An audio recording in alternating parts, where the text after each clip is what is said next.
세상에 사람 구실을 하려면 할 수 있는 게 있거나 또 가진 것이 있거나 그런 게 필요하지 않습니까?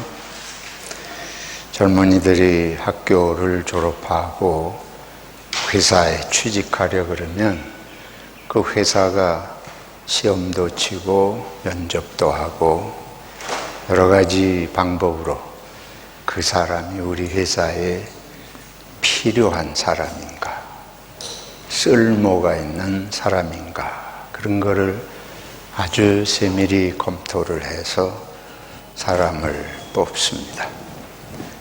그러니까 그런 취업 경쟁이 아주 무섭도록 젊은이들에게 압박감이 돼요. 그래서 대학 3학년이 되고 4학년쯤 되면 4학년에 4년째 진학할 용기가 나질 않아요. 이 1년 마치고 나면 세상에 나가 취업해야 되는데, 그래서 한 해를 쉬면서 다른 무슨 자격증도 따보고 해외에 나가서 연수도 해보고, 이 젊은이들의 고민이라는 게 보통 심각한 게 아닙니다.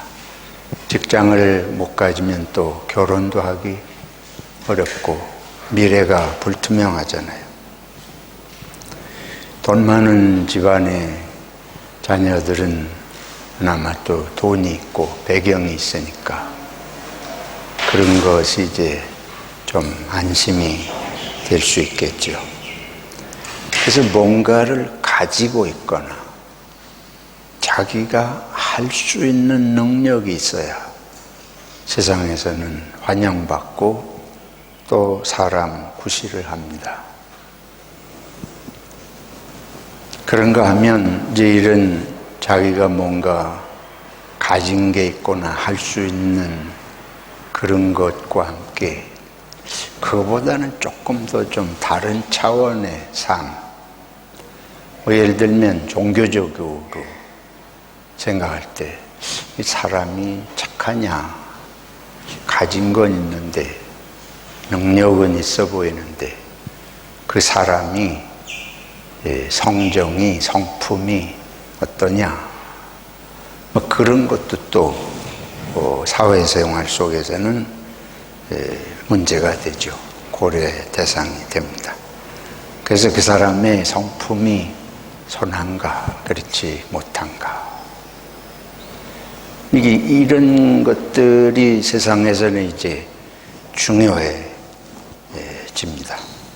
근데 우리들이 그런 것에 대해서 항상 자신감이 부족해요. 오늘 성경이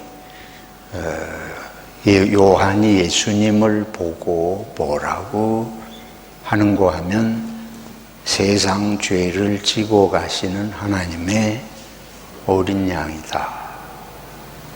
우리는 알 수 없는 말이에요. 교회 오래 다녀서 이런 설명을 들으면 이해하겠지만, 이 한국 사람이, 교회 바깥의 사람이 이런 말을 들으면 저건 무슨 소리야, 도대체 감이 오지 않는 딴 세상의 말이죠. 요한이 사는 세상은 이제 유대 사회니까, 유대 사회는 몽땅 종교적인 사회잖아요. 정치고 사회고 문화고 전부 종교하고 직결된 건데, 그들의 종교적인 문화 속에서는 이제 이게 그렇게 어려운 얘기는 아닙니다. 어린 양이라 죄를 지고 간다. 그거는 그들의 문화 속에서 죄 지은 사람은 대제사장에게 가서 양을 1년 된 흠이 없는 순양을 제물로 하나님께 드려 주어서 내 대신 제사장이 제사를 드려주면 내 죄가 깨끗이 용서를 받는, 그게 이제 그들의 종교적인 오랜 문화이기 때문에 금방 이제 알 수 있는 거죠. 근데 여기 보면 세상 죄를 지고 간다. 죄 지은 사람이 자기 죄를 하나님께 용서받기 위해서 자기 돈으로 양을 사거나 자기 가지고 있는 양을 제물로 바치는 거, 그거는 이해가 되는데 세상 죄를 지고 간다. 그거는 무슨 말이에요? 이게 요한이 예수님을 보고 세상 죄를 지고 간다. 이것도 이제 생각을 해 볼 말이죠. 그 다음에 또 뭐라 그런가 하면 하나님의 어린 양. 죄 지은 사람이 자기 양을 갖다 바치는 거지 무슨 하나님의 양을 바쳐요? 전혀 안 맞잖아요. 그래서 요한의 증언 속에 아주 심오한, 깊이 생각해 보지 않으면 안 될 의미가 담겨 있다고 볼 수 있습니다. 세상 죄, 그러니까 이제 뭐 우리가 결론적으로 말하면 예수님은 메시아이시다, 구원자이시다. 근데 이 메시아는 세상 죄, 그러니까 모든 인간을 의미한다고 볼 수 있습니다. 모든 인간의 죄를 짊어지시고 모든 인간의 죄를 깨끗게 하시기 위해서 제물로 바쳐지는 어린 양이시다. 이해가 되죠? 유대인들은 이해할 수 있습니다. 아마 예수님이 한국에 오셨다면 세상 죄를 지고 가는 하나님의 어린이, 이름은 한국 사람 이해하기가 힘든 거예요. 그거는 유대 땅에 예수님이 유대인으로 오셨으니까 그 말이 이제 의미가 있는 거죠. 한국에 예수님이 한국인으로 오셨으면 뭐라고 표현해야 될까요? 뭐라고 말하면 이해가 될까요? 금방 생각이 안 나죠. 뭐 교회 몇십 년 다녀도 그런 생각은 우리가 안 해보지 않습니까? 오히려 한국말로 그런 표현을 해? 저것도 뭐 이단적인 소리 하려는 거 아니야? 생소하니까. 근데 내용은 그런 거예요. 그리고 우리가 성경을 이해하기 위해서 유대 문화와 당시 사회도 이해할 필요가 이제 있습니다. 근데 동시에 그 시대의 이해할 수 있는 언어를 오늘 우리 시대에 이해할 수 있는 언어로, 해석으로, 설명으로 그런 거 작업하는 게 신학입니다. 그런 작업해서 설명하는 게 설교예요. 뭐 하늘에서 뚝 떨어진 소리만 하는 것이 아닙니다. 그래서 우리가 배워야 되는 거예요. 성경도 우선 읽어야 되고 또 배워야 돼요. 배우지 않고 모든 걸 다 이해할 수 없습니다. 아무튼 자, 세상의 모든 인간의 죄를 짊어지고 가신다. 그러면 그게 어째서 모든 인간이 각자 돈을 얼마씩 내가지고 뭐 이렇게 해서 양을 사든지 아니면 전부 죄 용서받고 싶은 사람은 어린 양 다 가지고 와서 한꺼번에 뭐 이런 얘기가 아니고 이거는 하나님의 어린 양이다. 그거는 무슨 소리예요?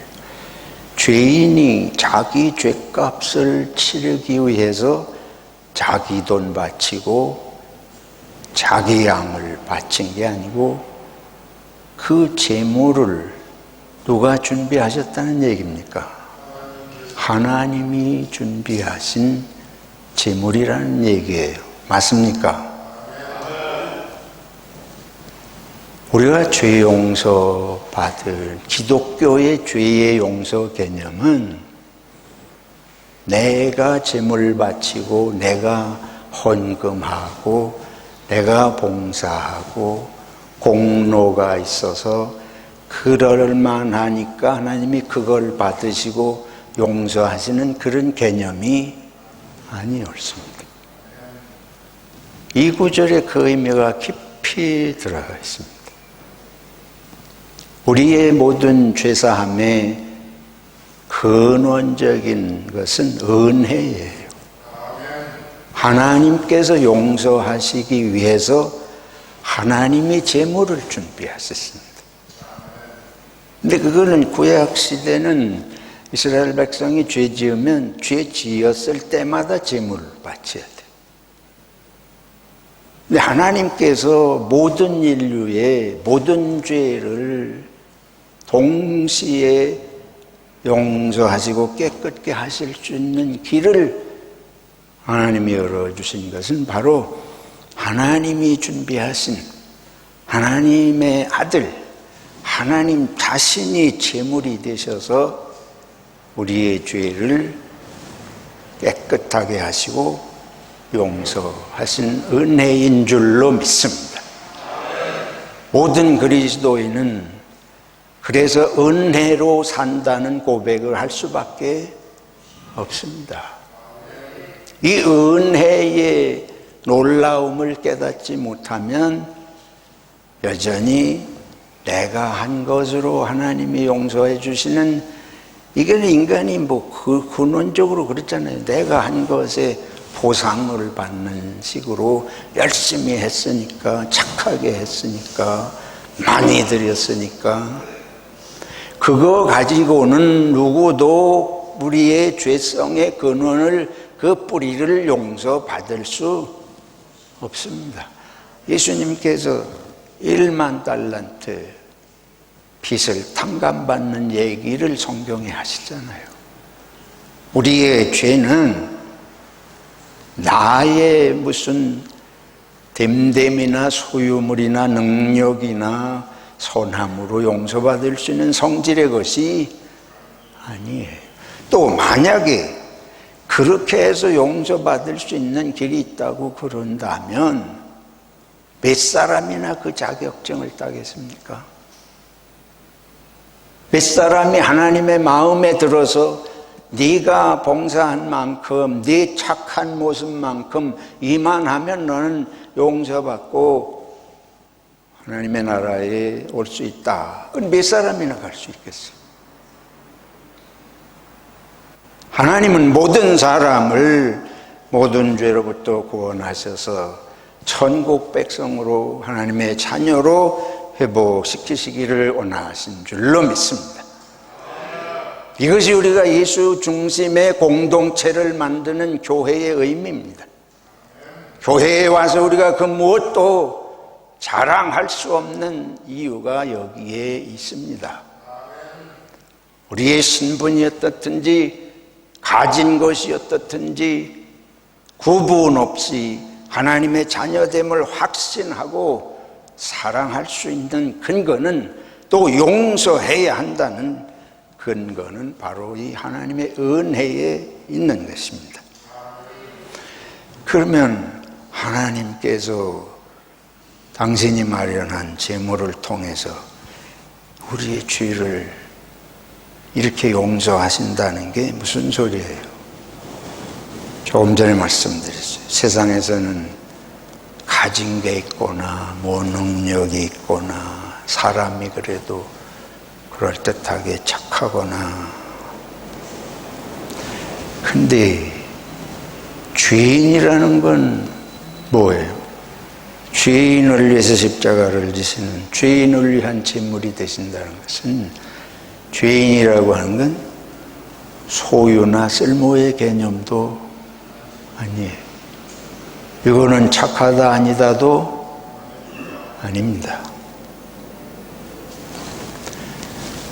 우리가 사람이 말씀드린 대로 무엇을 가지고 있거나 할 수 있거나 사람이 너무 좋아서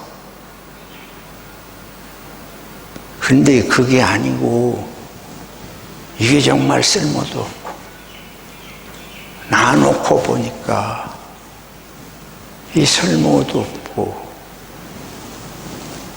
예를 들면 장애인을 낳았다 그래 보지.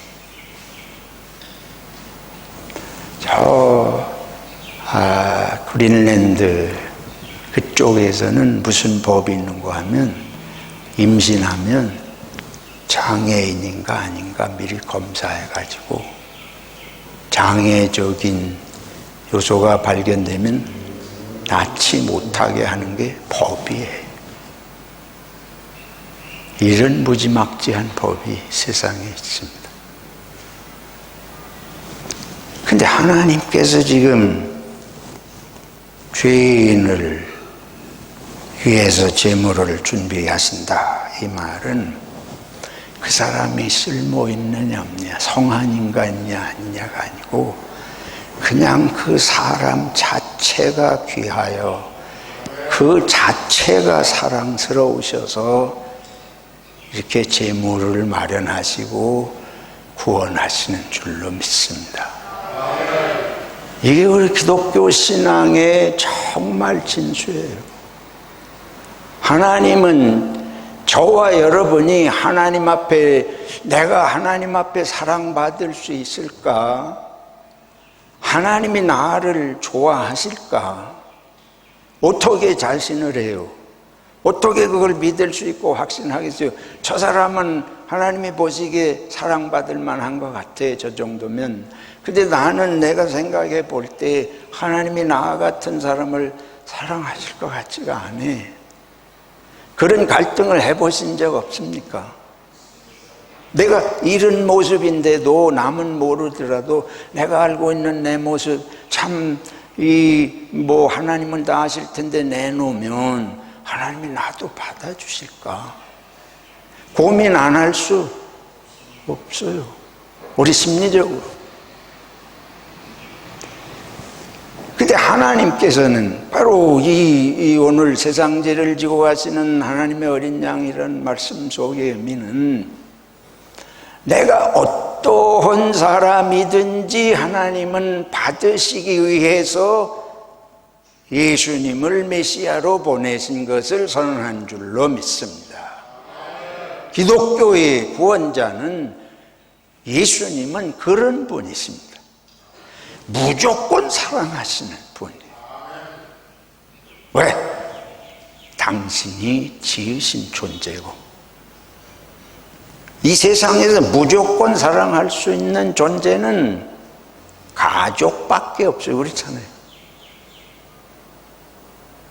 가족도 안 그런 경우들도 있겠지만 엄마가 자기가 배알아서 낳은 자식, 그거는 무슨 멘탈리티가 이상해지기 전에는 무조건 사랑하는 거예요. 안 할 수 없어요. 자기 본성이 정신이 있다면. 호주에서 이 스톨른 제너레이션이 심각한 문제가 되었었습니다. 백인들이, 남자들이 호주 원주민 여성들을 강간을 하고, 강간이지요. 그들이 뭐 좋아서 했겠어요. 근데 임신을 했어. 누가 아버지인지 몰라. 다 그러고 가버린 거니까. 근데 그 원주민 여성 혼자 애를 낳고 길렀습니다. 부지기수예요. 한두 사람이 아니에요. 근데 나중에 호주의 백인 정부가 원주민들에게 그렇게 낳아놓은 애들이 너무너무 많은데 이걸 원주민들은 미개하고 인간 같지도 않고, 그러니까 우리가 백인들이 강간해서 이렇게 씨를 뿌렸지만 우리 피가 섞였으니 그대로 두면 안 되겠다.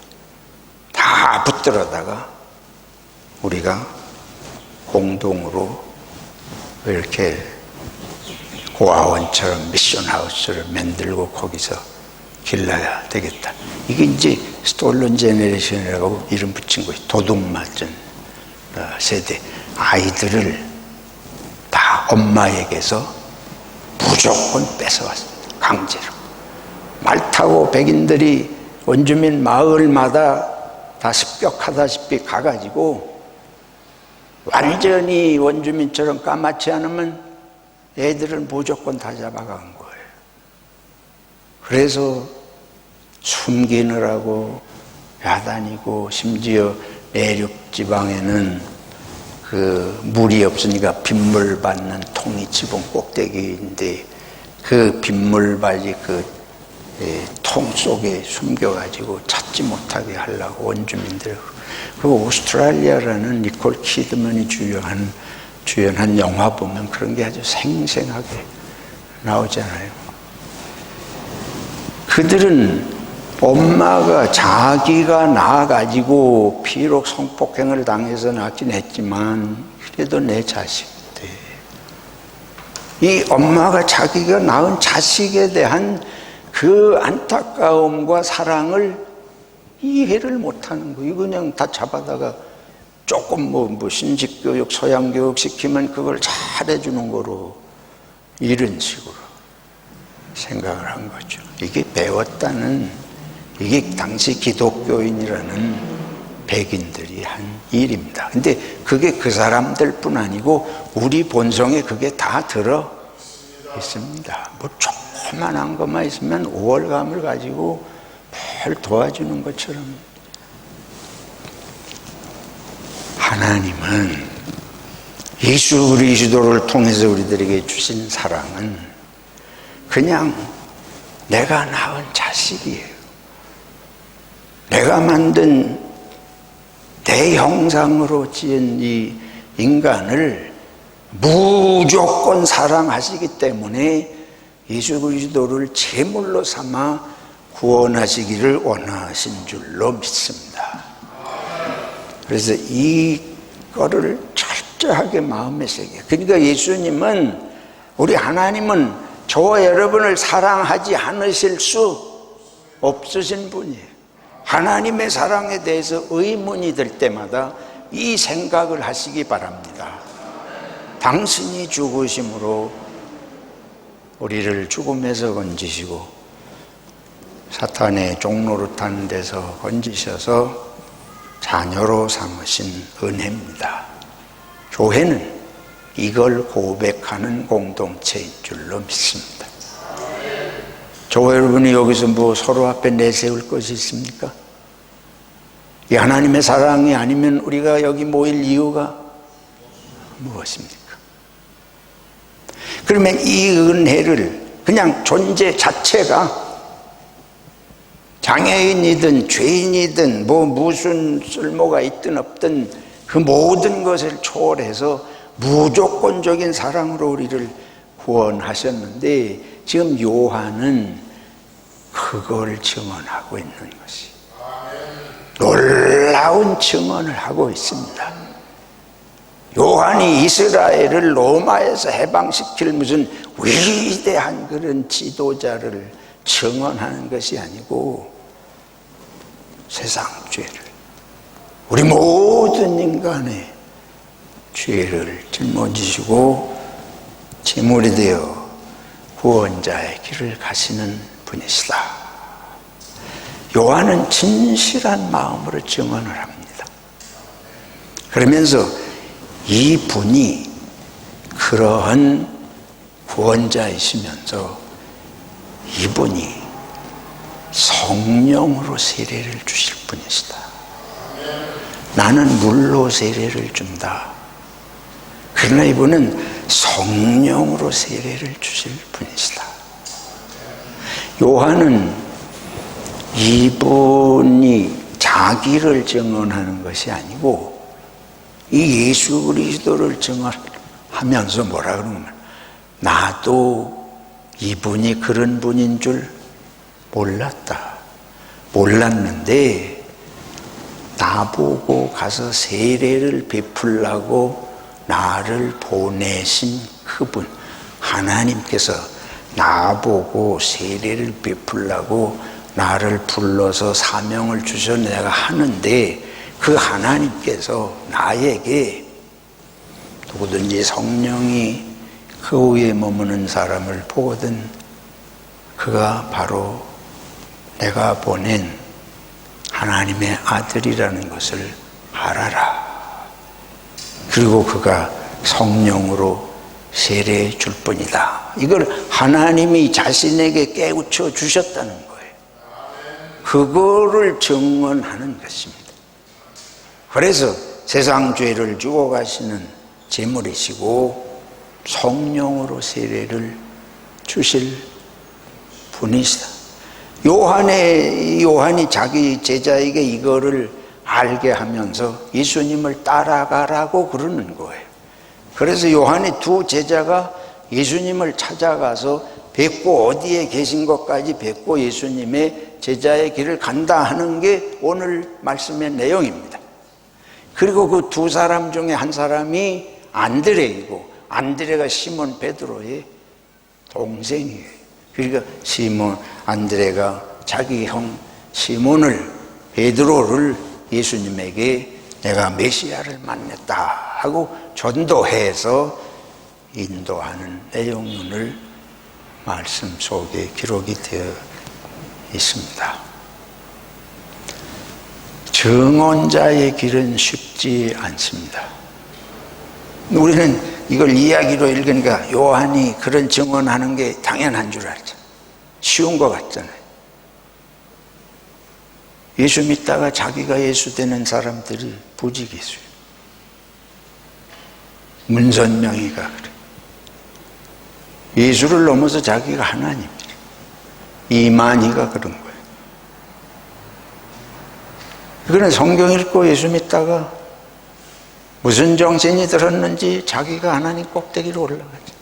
증언자의 길이 쉬운 것이 아닙니다. 요한처럼 이렇게 하나님께 받았다고 해서 있는 대로 증언하는 게 쉽지를 않습니다. 모든 인간 속에 자기가 그 자리에 오르고 싶은 욕망이 있는 거예요. 이것이 어느 특정한 사람뿐 아닙니다. 저와 여러분 속에 다 들어 있습니다. 저 목사가 너무 과장이 심한 거 아니에요? 왜 여러분이 그럼 남보다 우월감을 가지려고 그래요? 무엇을 근거로 여러분이나 제가 남보다 우월하다는 생각을 합니까? 그 근거가 무엇이에요? 실력이 조금 있어서? 외모가 조금 나아서? 똑같은 사고예요. 교주가 되는 사람들, 하나님의 자리에 오르는 사람들, 자기가 메시아라고 하는 사람들 심리가 다 거기서 50보 100보 똑같은 것입니다. 요한의 자리를 지켜야 할 줄로 믿습니다. 그래서 이 증언, 예수님이 이러한 분이신 것을 요한이 증언하고 오늘 고린도 전서 1장을 읽었어요. 왜 이 구절이 같이 연결되어 있느냐? 교회가 뭐냐? 고린도 교회에 바울 사도가 편지를 보내시면서 바울 사도가 뭐라고 하면 사도로 부르심을 받은 예수 그리스도의 종. 바울이 자기를 분명하게 말을 해요. 나는 메시아가 아니. 이 교회에게 나를 믿으라고 전하는 것이 아니, 교회는 예수 그리스도의 증거자다. 이게 고린도전서 1장 고린도 교회에 깨우치시는 것입니다. 그래서 너희 속에 그리스도의 증거가 견고하게 돼요. 나는 예수 그리스도의 증거자로 부름을 받은 사람이고, 나와 소스테네는. 너희 교회는 내가 씨를 뿌렸지만은 내가 아니고 예수 그리스도의 증거자가 되어야 한다. 할렐루야. 오늘 교회는 예수 그리스도를 증거하면 교인이고 교회인 줄로 믿습니다. 근데 우리가 이걸 자꾸 망각을 해요. 저같이 목사가 되면 나를 증거하고 싶은 욕망에 사로잡힙니다.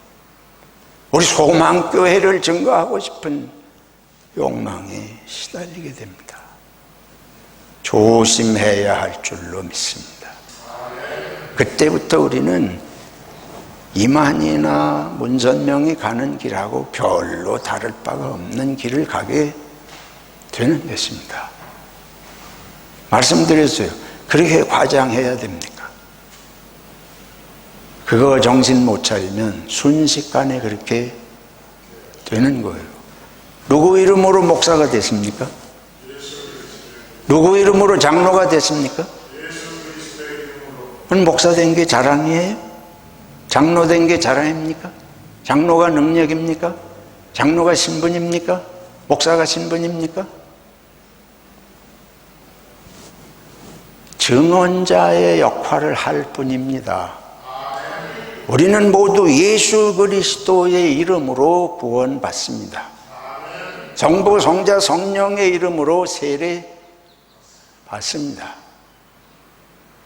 오늘 교회가 변질되고 제가 변질되고 여기서 다시 정신을 차리고 우리가 예수 증거하는 예수의 증언자로 결심을 하고 다짐을 해야 할 줄로 믿습니다. 세상은 이것이 필요해요. 세상은 위대한 사람, 쓸모 있는 사람, 능력 있는 사람, 이런 사람 필요한 거 아닙니다. 세상이 필요한 것은 이 예수쟁이가 필요한 줄로 믿습니다. 이 훈련을 교회에서 해야 할 줄로 믿습니다. 근데 교회 와서 이걸 깨닫지 못하고 교회 와서도 저나 여러분이 세상에서 말하듯이 능력이 있다, 무슨 직분이 있다, 가진 게 있다, 이 생각으로 여기가 움직이면 이거는 교회가 아니에요. 예수 정신을 사는 것이 아니잖아요. 그래서 말씀드렸죠. 예수를 믿는 걸 넘어서서 예수를 살아야 된다. 예수를 사는 거는 내가 죽는 거예요. 그래서 누구든지 내 제자가 되려면 자기를 부인하고 자기 십자가를 지고 나를 따를 것이니라. 마지막으로 요한은 성령으로 세례를 베푸시는 분이다. 우리의 속사람의 변화, 내적인 중심의 변화, 그거는 사랑이, 섬김이 삶의 본질인 것을 구체적으로 하면 그 내용입니다. 예수로 변한다는 것은 사는 게 뭘 가지고 할 수 있는 자가 되는 게 아니고 있는 만큼 섬기고 사랑하는 것이다. 이 생각이 들면 성령으로 거듭난 줄로 믿습니다. 예수 증언의 공동체가 되기로 결심합시다. 기도하겠습니다. 하나님 아버지, 우리를 값없이 그냥 은혜로 구원해 주셔서 너무 감사합니다. 이 은혜를 자주 잊는 것을 회개합니다. 날마다 성령님께서 내 속을 뒤집으시고 주님의 은혜로, 말씀으로, 성령으로 채워 주시옵소서. 예수님의 이름으로 기도하옵나이다. 아멘.